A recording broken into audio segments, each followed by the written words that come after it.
You're tuned in to the Health After 30 podcast. And if you experience bloating and you've tried all the diets and restricted all the foods in order to have better gut health and beat the bloat, but you're still bloated, then this episode is for you. Hello, friends, and welcome back to another episode of the Health After 30 podcast.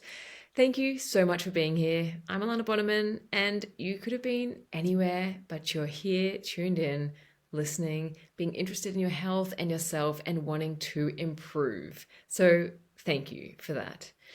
Today's episode, I'm talking with Karlee Close, who is a health coach who is specialized in gut health, specifically to reduce bloating. Now, what I really like about this interview and also Karlee's approach is that she is not of the restrictive approach. She doesn't take the approach of we need to restrict all these foods in order to have good gut health. Rather, she focuses on what we can include, what we should be including, and also how we can kind of take a holistic approach in getting better gut health and reducing the bloat. So I hope you enjoyed today's episode. If you enjoyed today's episode or any other episode, please feel free to leave a review or a rating, as this makes my podcast more discoverable so I can have better guests and create even more wonderful content. I'm Alana Bonneman. Thank you so much for being here, and let's get into today's episode.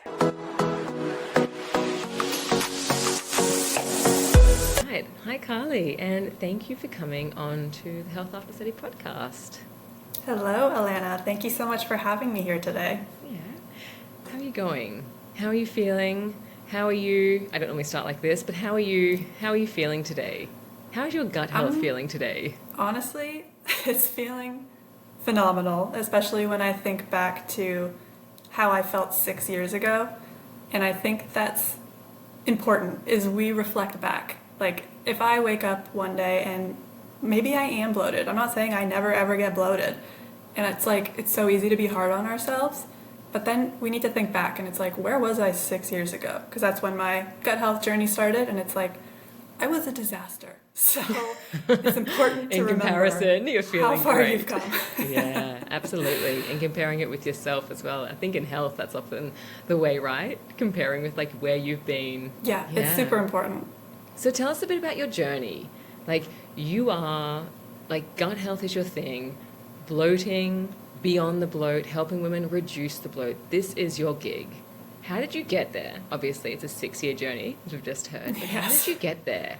And, yeah, this is a bit of a springboard for us to kind of frame everything.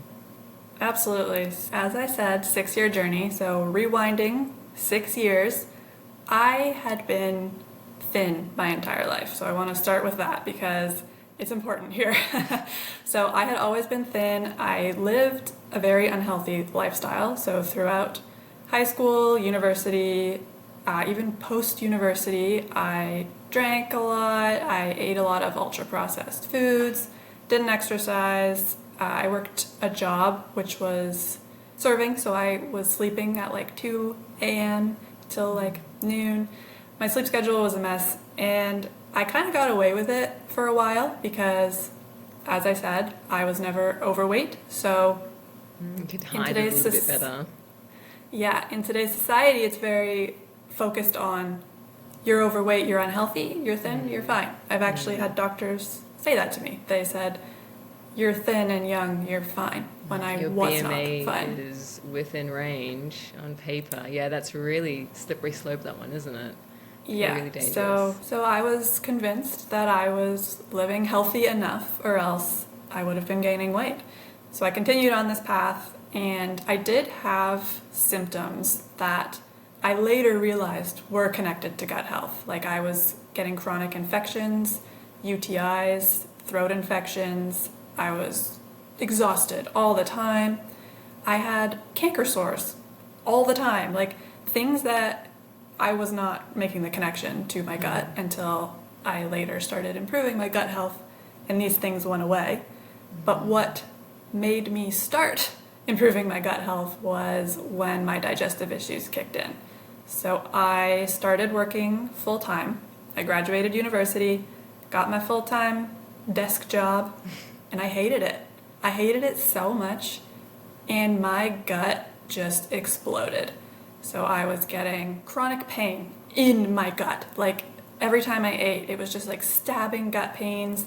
I would be running to my little tiny office washroom and spending some quality time with the toilet. Super embarrassing. I was bloated. I was bloated every single day.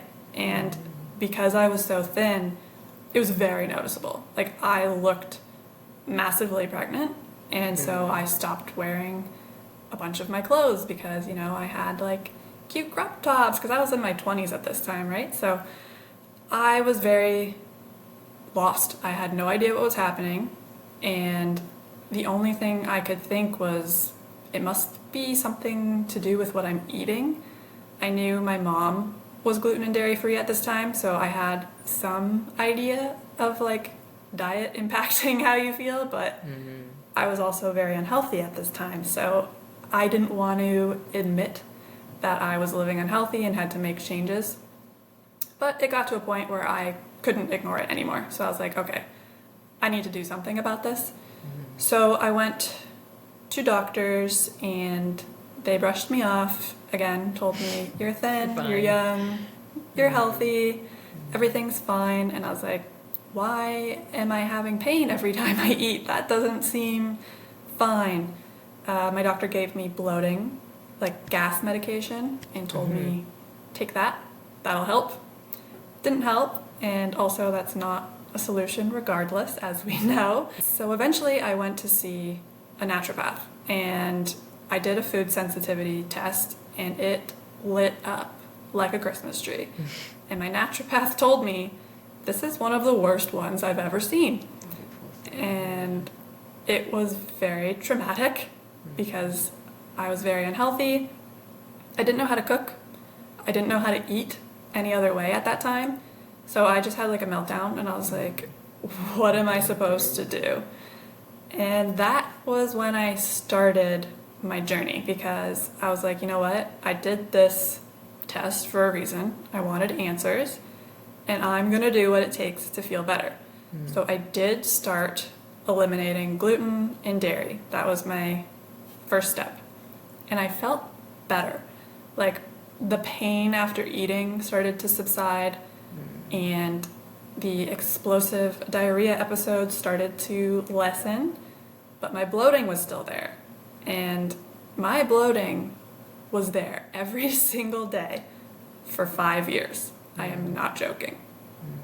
Doesn't matter what you were eating, doesn't matter what you were doing. I hear that so often. It's like, there's like, I can drink water, bam, I'm bloated. When I wake up, I'm bloated. And it just becomes a chronic thing. Yeah, it was so frustrating. And I kept seeing different professionals. I would see specialists, I would see naturopaths, nutritionists, osteopaths. I saw everybody under the sun. And they kept telling me, try this restrictive diet, try these supplements. The amount of money I have spent on supplements is disgusting. I don't even want to know. And they weren't helpful. Like, of course, some were beneficial, and I might have felt a little better, but none of them got me there. Yeah, didn't hit the root cause. And what diets did you try? When you say restrictive, are we talking like histamine, FODMAPs, like what, or GAPs? What diets were you on? Or what were you strictly restricting? So I had started gluten dairy free, which I am still today. I also did low FODMAP. I did the Candida diet. I tried going grain free. I was eliminating anything that was told like this could be a solution. Alcohol-free, grain-free, gluten-free, dairy-free, fun-free. Yeah. So I also did, one of the worst ones I ever did was a liver cleanse, and it was essentially just eat these fruits and vegetables for 10 days. I've never been so miserable in my entire life. And guess what? Didn't do anything. Yeah, so I continued on this path for a very long time, and it was about the 5-year mark where I was like, Karlee, what are you doing? You keep doing these diets, you keep doing these supplement protocols, and you're still bloated. So it's time to change your approach. So that's when I stopped restricting so heavily. As I said, I am still gluten and dairy free for the most part. I do get away with a little bit of like high quality dairy, but I started adding back like fruits and vegetables that I had eliminated, grains. Like I had stopped eating eggs at one point. I don't even know why, you know? It was just things I had eliminated in hopes that maybe this was it. And then I stopped taking the supplements that were supposed to kill the bad guys, you know? I was like, this isn't working. I'm not taking these anymore. So yes, I still take supplements, but I take the ones that I need for myself, and I'm not taking anything that's targeting the bad bacteria or whatever they want to call it, because for me that wasn't working. And I started focusing on my habits. So getting morning sunlight, breath work before I eat. How am I eating? Am I chewing my food? Like, what state am I in as I'm eating my meals? All these things that I started doing, and that is when I finally started noticing, wow, this is working. My bloating is going away, and I feel better than I have in the last, actually my entire life. I feel better today than I have in my entire life. Yeah, something that you've had ongoing. If you're like most people who tune into the Health After 30 podcast, you know that good health and quality of life go hand in hand. It's beyond our lifespan, but rather our health span that we need to focus on. Aging naturally, longevity, getting into old age, and keeping up with the things that we love should be a priority. Please meet Kimberly Rebecca. She's a naturopathic doctor who uses peptide bioregulators as well as a longevity protocol to help enhance energy, get that mental clarity, good, and balance your hormones into old age. Please follow any of the links below to get in touch with her, and don't miss a chance to work with her today. Isn't it interesting how, you said it yourself, you're like, I'd never thought about food or, what you're eating and how it's affecting your bloating or digestive health, but how you said, changing your habits, getting sunlight, how that part also affects how your digestive health is. Because so often we focus on food because we do get triggered by food, right? Like you eat a certain food and you do feel bloated. So often we put the blame on what we're eating. But what I'm kind of gathering is like it's not just the food that's causing it. No, and that is so true. A lot of my clients come to me and they have the same mentality. It's like, I want to figure out what it is that I'm eating that's causing me to bloat or have other digestive issues. And I just want to figure that out so I can stop eating it and then I'll be on with my life. Yeah. I'm like, no. That's not how it works. First of all, that's a really sad goal because you can eat all these foods for the most part, again, if we work on improving your gut health. And improving your gut health takes so much more than eliminate these foods, take these supplements. Like that is just one piece of the puzzle for sure. Okay. So what's the puzzle then? If we're looking at our gut health, when we want to help our gut health with the ultimate goal to reduce bloating, but you're obviously going to have more energy, you're going to better sleep, you're going to feel like the sparkles back in your eye, and you're walking out of the bathroom feeling great. But if we're thinking about getting good gut health, reducing the bloat, what are the pieces of the puzzle, the main things that we need to be focusing on? Yes, great question. So I focus on the 4 pillars of health.